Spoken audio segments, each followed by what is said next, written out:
I managed to get one romance book in before the end of February.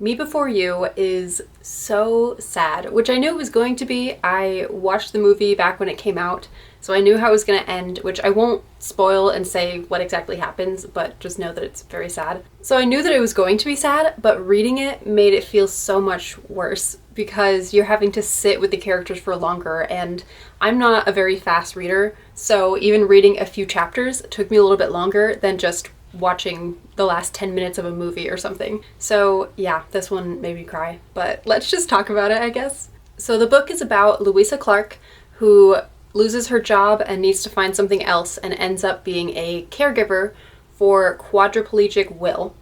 And that's the main plot of the story, is she doesn't necessarily want to be a caregiver. She worked in a coffee shop before, but she doesn't really know what else she wants to do, and it pays good money. It's a bit of a rocky start, but it does end up working out. And so that is the main point of the book. It is also a romance.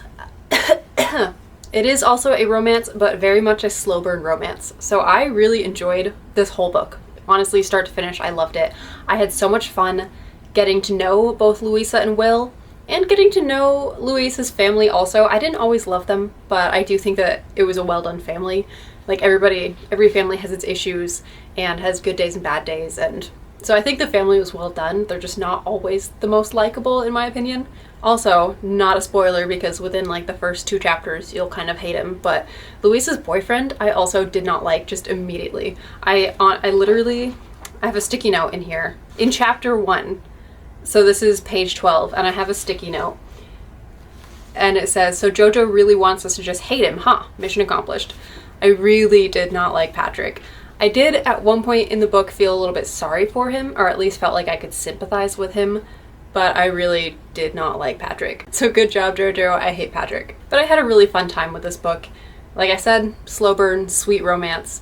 There's one chapter in this that I think is done so brilliantly, and I'm not going to spoil what happens in that chapter, but in chapter 12. So chapter 12 is set up as a framed story, or with framing, or however you want to say it, which means that it starts with a flashback or another story, and there's in between, there's the present tense story, and then it ends with that backstory again. That's framing. You have something else on both sides of the main story. So chapter 12 does that, where we learn about this pivotal moment in Louisa's life. So it opens with that flashback narrative, and it's done in such a way that it feels like it ends right there in the beginning, which I guess this side for you guys, but you can figure it out. It's mirrored, sorry. So Louisa goes through the flashback in the beginning of that chapter, and it feels like it ends. Like she tells the whole story, you know, this is what happened, there we go. And we move into present day in the story, in the actual narrative of what's happening, and go through all of that. And then at the end, we come back to that original story, that original flashback, and learn that there are more details that were left out, and it didn't end right there, or in the beginning we didn't really know what had happened. And I thought it was so well done because it was so subtle, and that made it so much more powerful, in my opinion. It made it stand out so much more because it wasn't just this, it's a very intense moment in Louisa's life, and it wasn't just thrown in your face and told, like, you're not told exactly, this is what happened, here you go. It's very much subtle, and you have to like read between the lines a little bit more. And I thought it was so beautifully done, and I put in my Goodreads review that that chapter is everything that It Ends With Us is not. It's everything that It Ends With Us should have been. It's subtle and powerful and beautiful, and it's just this one chapter, and it's only a couple pages of one chapter. So that one really blew me away. I thought that was so well done. And we do get some more details later, but I think chapter 12 is just about perfect. I love that chapter. I don't think I give the writing super high marks in this. I would say it's probably about average. There were some times that I thought things were phrased strangely, or just in a way that didn't flow super well. And the syntax was not always my favorite, like the sentence structure. I very much enjoy like a varied sentence structure, which I'm not gonna really go into that right now. I should make a video at some point on that. But it's a bit of a pet peeve with me when most of the sentences start with subject, verb, action, and it's just that repeated rather than having some sort of clause at the beginning or whatever. Like, I like to have a lot of variation in my sentences, and that wasn't always the case with this book, but overall, I do think the writing was good. I found myself just flying through it and having a grand time, and I love to just sit down and just read it for hours, and it felt like no time had passed.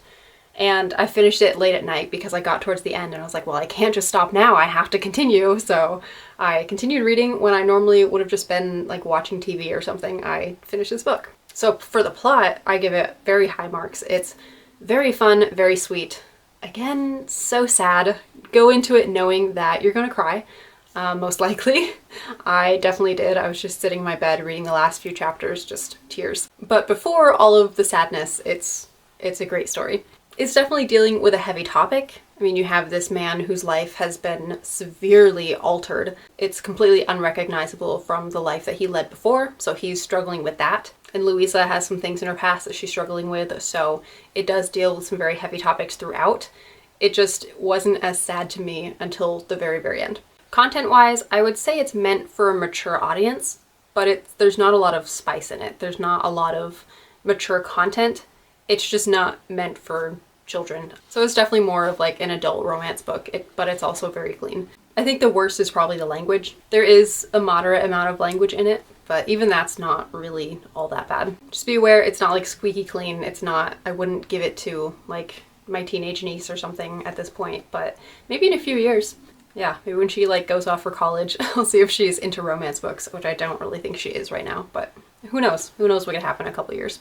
And I think that's all that I have to say about it, so I'll just end the video here. Thank you so much for watching. If you enjoyed, please give a like and subscribe down below if you're not subscribed.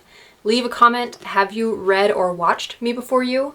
If you've read the whole trilogy, because I guess this is part of a trilogy, it's very much a standalone also. You can just read it by itself, end it there. It's beautiful by itself.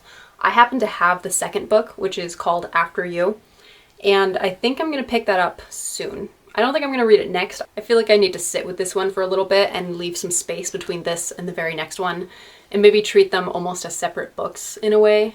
I mean, they are separate books, but I mean like separate narrative worlds, if that makes sense. So yeah, but let me know if you have read the other books. Are they good? Would you recommend continuing on? I mean, I'm going to anyway, but just let me know what your thoughts are. And I will see you in the next video. Have a blessed day, everyone. Bye-bye.